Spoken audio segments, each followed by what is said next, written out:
good to see you all, and it's my privilege to welcome Speaker of the United States House of Representatives, Speaker Ryan. It's great to have you here with us today. Thank you, Dennis. Appreciate it. Thanks. And I want to thank all of you for joining us. We had opportunity just to see a snapshot of the factory here this morning. We walked through, saw a 767 line, 777 line, 787, and I want to thank all of you for the great work you're doing. As I told the speaker, best people in the world, best talent in the world, building the best airplanes in the world. So thanks for what you're doing. We got a few topics we're going to chat about today and have some open Q&A. But I want to thank Speaker Ryan for your leadership, everything you're doing on the behalf of the country. Your leadership on things like tax reform is a big deal to us here at Boeing.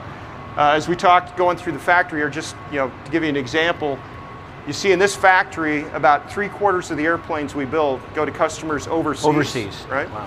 But 90% of the jobs are here in the U.S. So we're the biggest exporter, biggest manufacturing building in the world, and things like tax reform help us be competitive. And I think what you're doing on creating a transformative tax system for the future will really unleash economic growth. It's going to build high-quality manufacturing jobs, and frankly, grow standard of living for all Americans. So thanks for what you're doing there. My pleasure. And I'll flip it over to you for a few opening comments, and then we're just going to do some open Q&A. First of all, it's a real honor to be here. I've been touring manufacturing facilities for a long time. I have never seen anything like this in my entire life. This is really cool. I mean, I'm serious. This is. You talk about the need for exports, and I completely agree. You've got 2/3 or 3/4 of what you do is exports, but I just think you ought to be proud of the export from Wisconsin in the name of Russell Wilson that we sent here. Not bad, you're welcome for that, all right? So we're pretty proud of him, too. A few Seahawks fans. Yeah, I know. I kind of noticed that, but we can talk Packers, Seahawks anytime you want. I just want to acknowledge my friend and my colleague Dan Newhouse is here from Washington State as well. He serves us in Congress very, very well. And good to see you here, Dan. He didn't get the memo. Dark slacks, blue shirt, Iron Man watch, $29.95 at Farm and Fleet in Janesville. I don't know where you got yours. Look at that. We got the same exact watch. It's pretty cool. But honestly, it's really a pleasure to be here. I'm traveling around the country talking about tax reform, and I want to have an interactive conversation, so I know Dennis and I are going to do that. But we were at Miller Brewing in Milwaukee, which is a big deal, big industry for us. Please drink Miller if you're going to drink beer. I'm kind of joking there, but we are over in New Balance shoes. We make the only running shoes, in America, made in America, over in Massachusetts, New Balance. We were with the National Association of Manufacturers in D.C. and here. We were at Intel yesterday down in Portland, and we're here today to cap this off at the biggest manufacturing facility in the world, Boeing. And so one of the reasons why we're talking about this is the last time we reformed our tax code was the year I got my driver's license. Anyone want to guess where that is? 2006, 1996, no, 1986. So last time we reformed our tax code was 1986. And America at that time put our tax system in a real competitive position for the world. And what we did was we tripped off competition around the globe for countries making their tax systems more competitive. Well, we're on the back end of that right now, and we have the least competitive tax system in the industrialized world. What does that mean? Well, clearly and very specifically for Boeing, it means we are taxing this business, these planes, your jobs in this country at a much higher tax rate than our foreign competitors tax theirs. And when we tax ourselves a whole lot higher than our foreign competitors tax theirs, we're shooting ourselves in the foot. So, Airbus, 20% tax rate. China is Comac? Comac, yep. Comac, the Chinese manufacturer, 15% tax rate. You know what the tax rate here is? 35%. That puts us at a huge competitive disadvantage. I'm just in awe that in spite of all of that, you're still doing so well. You're still the leader. You're still number one. Imagine how much more you could do if we just level this playing field and stop tying a hand behind our backs. That's what tax reform is all about on the big picture. Individually, for families, for us, for workers, let's clean this system up, make it easy. How many of you wait till April 15th to pay your taxes not knowing what it's going to look like? That's kind of ridiculous. We want to clean the system up so simple so you can fill out your taxes on the form of a postcard. So there's a lot to do, and we think this is all about American manufacturing, American competitiveness, American jobs, but ultimately it means faster economic growth and higher wages, more take-home pay. That's what we're focused on doing. It's about improving people's lives and putting our country in a good position. So I'm just honored to be here to talk with you about this, and I really appreciate the chance and opportunity. So thank you, Dennis. Thanks, Paul. Appreciate you being here. Also wanted to acknowledge a couple of my teammates here with us today. Kevin McAllister, who's CEO of our commercial airplane business. Kevin's here. Greg Smith as well, who's our CFO and heads up enterprise strategy and performance, and Tim Keating, who runs our government operations team, and Jeanette Ramos, who runs supply chain and operations. So great team here. And I got to call out Mark Jenks too, since we're sitting in the 787 line here. This is Mark's production line here. So with that, we're going to go ahead and jump into questions, and any topics fair game. And I think I got one right here. We got some roving mics out here, and we'll just go ahead and tag team on those. Go ahead. Good morning and welcome. Thank you.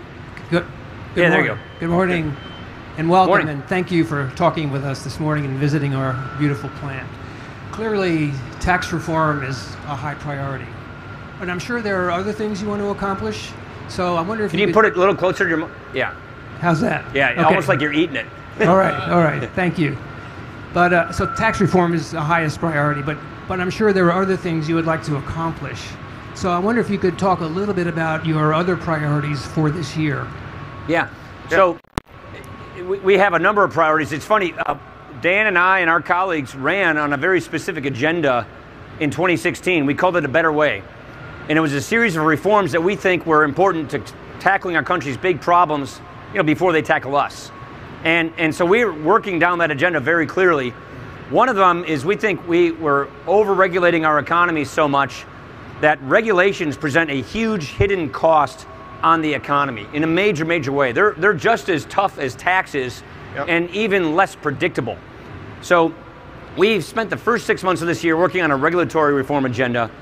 There's this one kind of tool we can use legislatively called the Congressional Review Act. It's a bill that cannot be filibustered or blocked in the Senate. It was used once in the last 20 years. We have now used it 14 times successfully to roll back what we think are excessive burdensome regulations to make it easier for businesses, particularly the manufacturers, to plan for the future. We've got the 15th one in the queue right now. We also feel very strongly that our military has been under duress.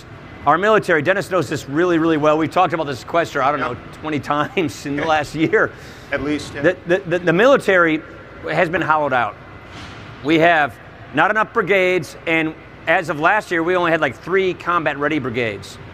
Not to mention the fact that we've got a lot of needs to replace aging equipment. That's what the whole tanker contract's all about. So we have one down payment on rebuilding our military that's in law, done in April, about a $25 billion increase in the military. And we passed already through the House this summer a long-term plan for the military to rebuild their stockpile, to rebuild their readiness. And that long-term vision for the military is out of the House, it's out of the Senate. Now we're working to harmonize that piece of legislation. That's a huge piece of it as well. Another issue that we feel very strongly about is unemployment is not all that high, right? In Wisconsin, it's like 3.7%. Nationally, it's fairly low. But what those statistics aren't counting are the millions of able-bodied men and women in this country who aren't working or aren't looking for work. And we believe we need to reform our welfare system so that it is always focused on making work pay, so that it is always focused on getting people out of poverty into the workforce, from where they are to where they can get a good career that's family supporting, that's independent. And one way or another, well-intentioned programs ended up becoming a poverty trap. So the highest tax rate in America is not paid by Boeing at 35%, which is the highest corporate tax rate. It's the single mom with 2 kids earning 24 grand in benefits, who will lose like 80 cents on the dollar if she goes and takes a job. And so we have to change the way these benefits work so that it always makes work pay. We passed career and technical skills education reform in July in the House. That's over in the Senate, because we want to close that skills gap. We want to make it so easy for a person to go get the skills they need to get the career they want, and we want the welfare system not to discourage work, but to encourage work, so that an able-bodied person can take care of their family, but more importantly, go get a career that they love. So we're trying to make 2-year school cool, again. Not everybody has to go to 4-year, and you can get great careers, great jobs, and we're trying to overhaul that whole thing. So I can go on and on and on. What I just described are things we've already done in the House that are moving through the legislative system. You can go to didyouknow.gop and see all the bills that we've been passing in the House. A lot of it's not really known. There's a lot of distractions out there. We've got a huge foreign policy challenges. So a lot of these things that we've already done or in the midst of doing aren't well known, but we think that these are critical to improving people's lives, and that's why we're keeping our focus and getting our job done. And those are the kind of things that are making a big difference. You know, connect the dots to our business here. As the speaker talked about, this idea of investing in vocational training, right? That's going to help us with our manufacturing base. Regulatory reform, right? It's FAA certification processes on these airplanes, streamlining that. Defense budget stability. You saw it on the tanker line over here, right? That again is creating manufacturing jobs for the future. So these initiatives are turning into real jobs and stability for the future. Other questions out there? We got one over here, all right? Hello, Garrett Van Hollebank. Hold it close. All right, so if we pass these reforms, how do we ensure that the monies created stay within the communities and within America, as opposed to going to shareholders or jobs being shipped overseas? Yeah, so first I'd say right now it's so bad that the money that we make in companies in many cases stay overseas. They don't even come here. I was at Intel yesterday. Intel, 50,000 employees in America, 19,000 in Oregon alone. Yeah. And Intel ran the numbers for us. They told me that because of the US tax code, each one of their factories, they would save $2 billion in taxes alone per factory over 10 years if they move it overseas. So right now, we're basically telling American businesses, don't make stuff in America because the taxes will hurt you. You're better off manufacturing overseas and importing it into the country under our current tax code. So what we're trying to do is just completely remove that disincentive, get our taxes at or above the international average tax rate, and make the incentive the other way around. We want to encourage, we call it capital expenditure. All this that you do in here is capital expenditure. You do $6 billion a year in R&D and CapEx. Right, you got it. Yep. So we want more businesses to do that. So the closest answer I can give you is take your money and put it in your people, put it in your factories, buy more equipment, switch to composite from metal, and you can write that off your taxes. Yeah. That means don't put it into shareholders, don't put it into this, that, put it into factories, put it into American businesses, hire more workers, you'll get a better deal on your taxes. Yeah. We don't have that right now to any extent, and that's what we're trying to do. We're trying to reverse the incentive so that it makes money, it makes sense to make things in America and export them overseas. Yeah. And just to connect there, right, on tax reform, that benefit, coming back to cash performance in our company, our number one use of cash is investing in innovation in our factories, right? You see what we're trying to do on the new 777X Composite Wing Center here. We'd like to do more of that. So as tax reform happens, it's going to drive us to innovate and invest in our factories and in manufacturing. What it basically means is we want to get the tax rates down so we're at least level with our peers, but beyond that, take the tax rates down so you're level with peers, so you're competitive. Yeah. But then if you invest in your factories, in your workers, in your people, you can bring your tax rates even lower if you do that. That's what we think is a good incentive. Yeah. Other questions? One right up here. Get a mic up here. And then he's got one over there, I can tell. Okay. My name is Nixon Opondo. Assuming that the shareholders buy into getting the money back into the factory, I'm wondering how, for example, you mentioned in your recent speech. A little closer. You mentioned in your recent speech that about $2 trillion are put back, are brought into the country by manufacturing jobs. So, based on your new tax reform, how much more should we expect over the next 5 years? That's a good question. So, just to set the stage to your question, between $2 to $3 trillion of American profits that have already occurred based on sales overseas are parked overseas. So unlike every other industrialized country, we have a tax system that double taxes those exports. Everybody else, meaning every other country, if you make something and sell it overseas, you pay that country's tax, you're done, you can bring that money home. Not true for America. You take a plane, you make it here, you sell it overseas, and then you want to bring that profit back, you have to pay that additional American tax in order to bring that money back. So guess what? Companies don't do it. And then you're like the notable exception. I mean, you really are. Most other companies just invest overseas. They're not going to take their money back. We're real proud of Harley Davidson. We make those in Milwaukee. You take a Harley, you make it in Milwaukee, you sell it in Germany, you pay the German tax, and then you have to pay an additional US tax to bring that money back. But if Honda makes a Goldwing, which is an inferior competitor, if Honda makes a Goldwing, sells it in Germany, they pay the German tax, they're done, they bring that money back to Japan. So this is what we're doing to hurt ourselves. We're basically saying, get rid of that system and tell everybody you can bring your money back tax-free, because what we know will happen will be a lot of money will come back. How much, it's hard to say. Some of it's tied up in brick and mortar, a lot of it's tied up in cash. So we think hundreds and hundreds of billions at the very least will immediately come back into the US economy to be reinvested in plants and equipment right here. If we just remove this barrier of taxing our money from coming back into our country. It makes it easier to make the decision to stay in America, to make things in America, to build things here, export there. Here's the quick deal. 96% of the people in the world, they're in the other countries, they're not in this country. Yeah. So if we want to have a good, strong, growing economy, we got to make things here, sell them overseas, bring the money back, rinse and repeat. And right now our tax laws make it harder to do that. Great question, thank you. We have another one over here? Yep. Hi, Speaker. Welcome to the Boeing site. Welcome to the world's largest building, right? My question. My question for you is: so I'm a U.S. veteran, United States Air Force, and we're concerned right now. You know what's going on around the world, various different nations heating up, and we start talking about taxes, and we start talking about what are we going to do with them? How is it going to reflect to our military, and how do you feel about bringing up our military to support those things? We have the infrastructure going back and across the nation. This will help us.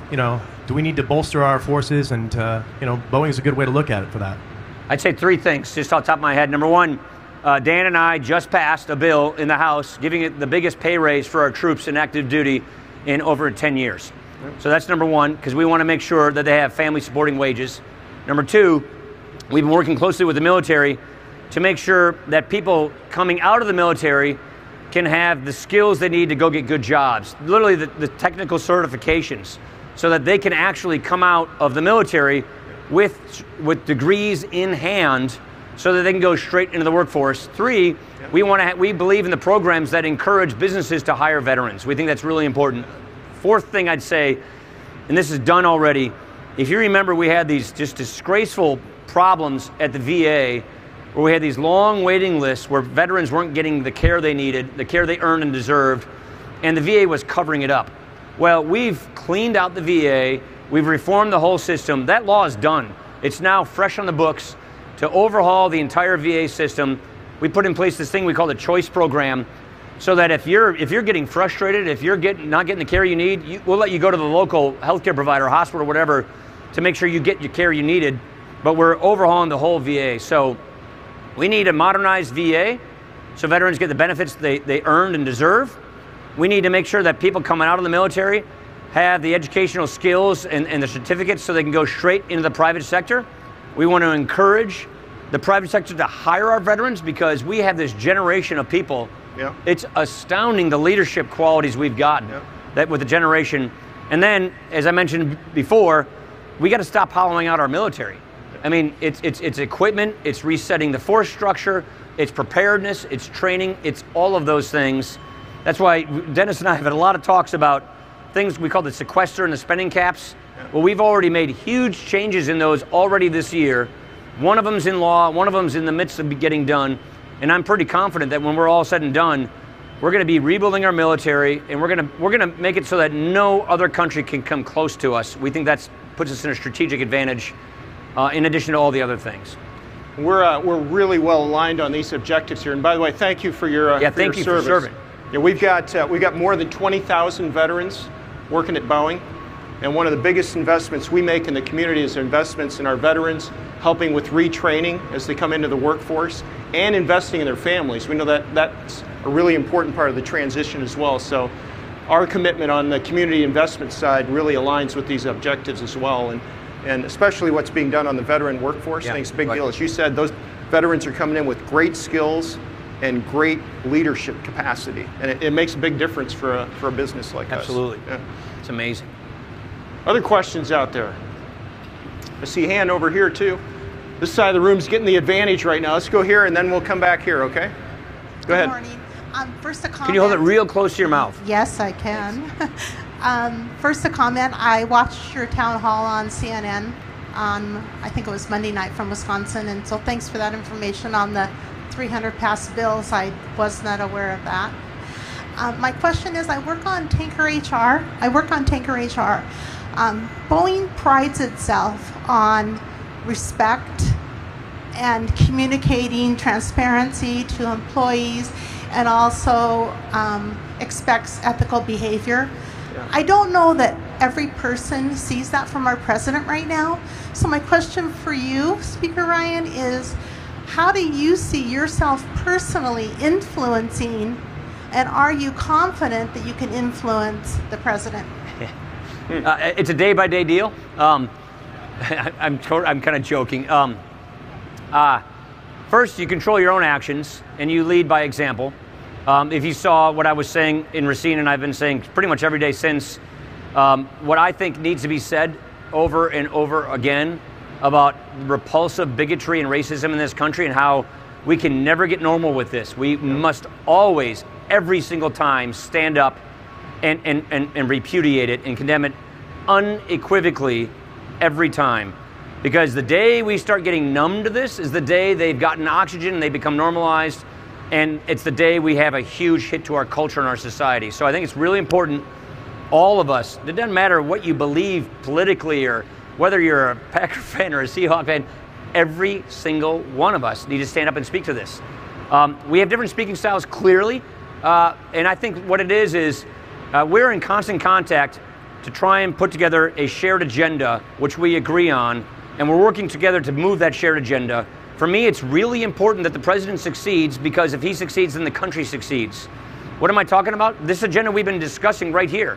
Rebuilding our military, honoring our veterans, making sure that people in poverty can get job training and skills and work incentives to go into the workforce, get good careers, upward mobility, opportunity, and economic growth and competitiveness in this 21st century global economy. All of these things will make all of our lives better. It will give us better opportunities. It will get us better take-home pay. It will give us a more confident future. And politically and geopolitically, as a country, the stronger we are militarily, the stronger we are economically, the healthier we are as a country, the more likely we can take any challenge that comes our way. And that's what's been the marvel of this country. The way I see it all is, it all comes together in advancing this American idea, a beautiful thing that our founders created that we're always working on perfecting. The condition of your birth does not determine the outcome of your life in this country. You can make it, you can be who you are. The only thing limiting you is your own God-given potential, and we want to make sure that we can maximize everyone's chance and opportunity to reach that potential.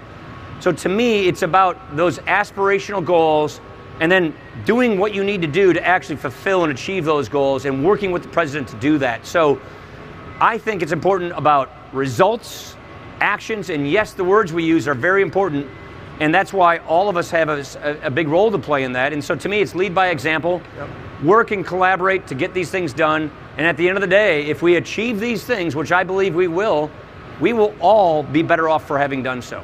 You got it. I'd just like to reinforce the speaker's points there on commitment to values in the strongest way possible.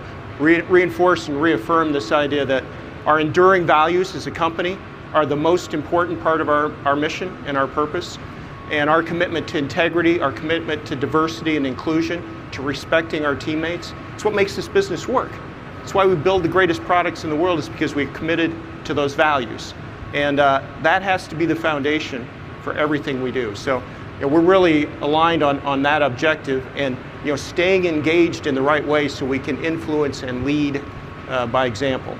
But I appreciate your question. I think it's just foundationally important Absolutely. to who we are as a company, who we are as a country. Okay. We have another one over here. Hi, going back to about Can you hold it closer? Oh, sorry. Yeah. So going back to about making taxes simpler again. Now, does that mean that you're going to look at removing the mortgage interest deduction, all those deductions, and then, but you're talking about corporate taxes and trying to incentivize companies to do certain things, which is how the tax code got complicated again. Yeah. So how do you not end up in a super vicious cycle where you simplify things and you need incentives and then you add more stuff to it and rinse, rather, repeat? It's a really, really good question. You pretty much struck to the heart of the whole issue right there with that question. So let me stick with the individual side, the personal side, which we didn't talk much about because we're at a business talking about their business taxes. On the individual side, there's one of two ways to go. The status quo, which basically says you're going to have high tax rates and a really complicated tax code, which is another way of saying you send your money to Washington, and then if you do what Washington and special interests want you to do, you can keep some of your money back. The alternative to that is what we're pushing, which is clear out a lot of the special interest loopholes, condense a bunch of these redundant deductions, and just lower your tax rates for everybody across the board. Go from 7 tax brackets to 3, raise the standard deduction. That means by raising the standard deduction, collapsing loopholes, shrinking tax brackets, you literally have a postcard-sized tax form. There are 2 things that we think, actually 3 things that we think are generally very important for all people that I would call not a narrow special interest thing. Owning a home, donating to a charity, saving for retirement. Those are 3 things that we all want, that we all need, and we think those things ought to be encouraged. But all the narrow special interest things that are in the code that make it so much more complicated and the rates higher, we got to get rid of them. And by raising that standard deduction and collapsing our tax brackets, we're going to cut your taxes.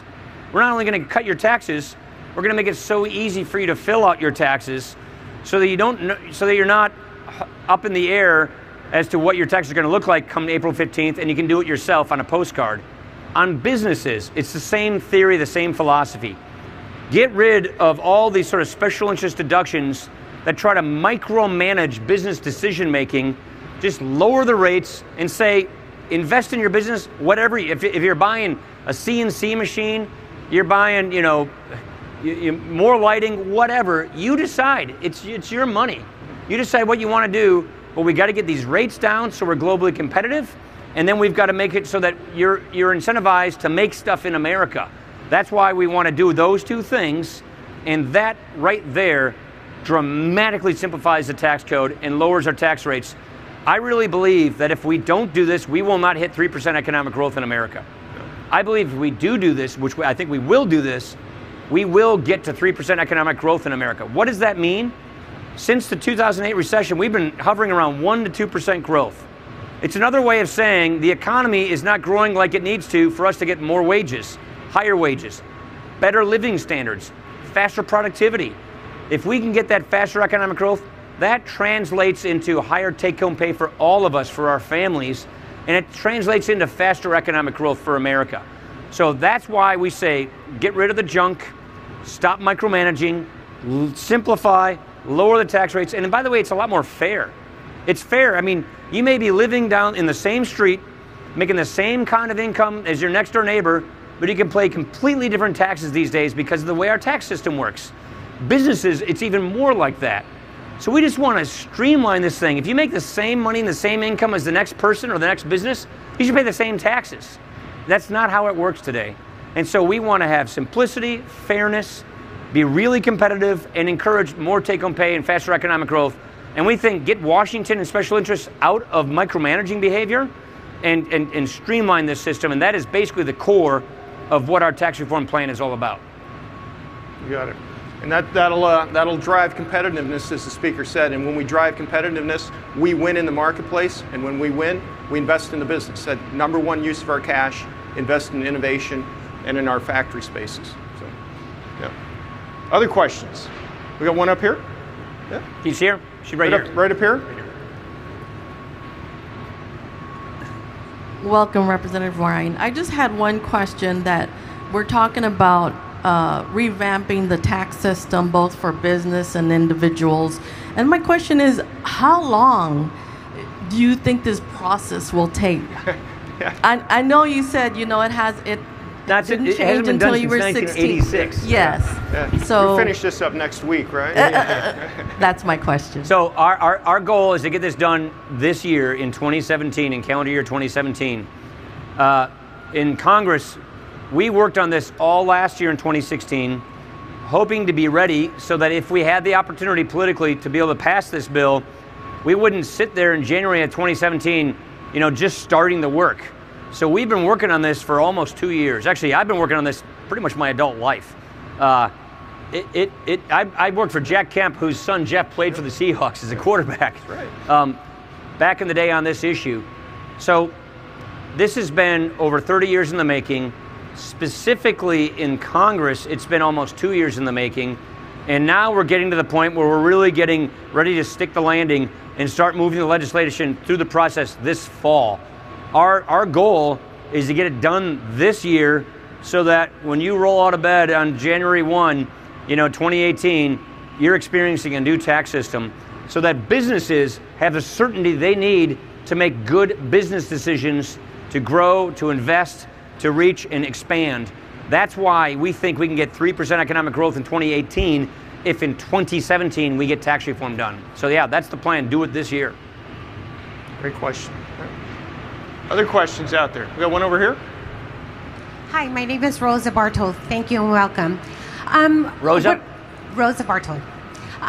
So what are we doing about education for our children? Right now, it's such a big problem because all our kids are really getting in debt before they get out of school, and it's not really encouraging. My daughter just happens to be lucky enough because I'm a disabled veteran, so she gets to go to school for free. But how about all the other American children? Yeah.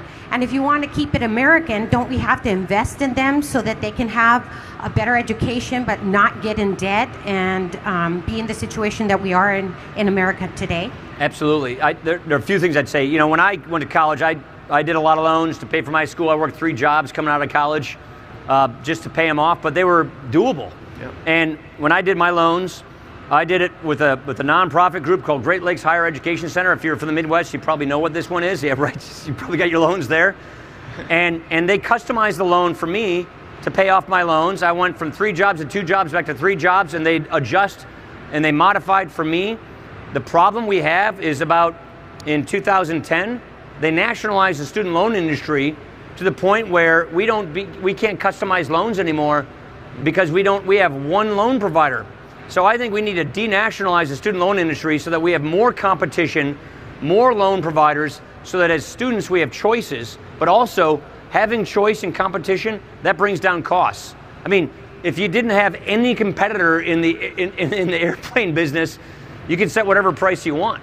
But you do have competitors, so you can't set whatever price you want. Everything in markets work like that, but in student loans, they nationalize the thing. So I think we need to overhaul the way student loan financing works and the provision of loans. But before you get to college, we need to have a really good education system that gets you through K through 12 and on. We passed a very important education reform last December on a bipartisan basis. Patty Murray worked on this with us quite a bit. Yep. You probably know Patty, I'm sure. Just a little. So yeah, just a little. So we worked on ESSA, we call it. We changed, remember the old No Child Left Behind? We got rid of that and we replaced it with education reform that gives the states the ability to customize and fix their education problems in their states. Washington state's probably a little different than Wisconsin, let alone New York or Connecticut. So now those states are customizing their education plans for performance, and that's occurring right now. So we have a brand new K through 12 law that is just getting implemented. We just passed, as Dan and I were just mentioning, in July, career and technical education reform. Because when you get between K through 12 and post-secondary, you can go to college, 4-year degree, which is great, and we want a lot of people to do that, and we want that to be more affordable. We need more transparency and more competition. But we also have to recognize, especially if we're going to revitalize manufacturing in America like we are trying to with tax reform and regulatory reform, career and technical education is really important. So we just overhauled that system. That bill is moving its way through the Senate. And that means let the career and technical education system dovetail to what employers need. Give employers the ability, if they want to, take these resources and set up their own training programs.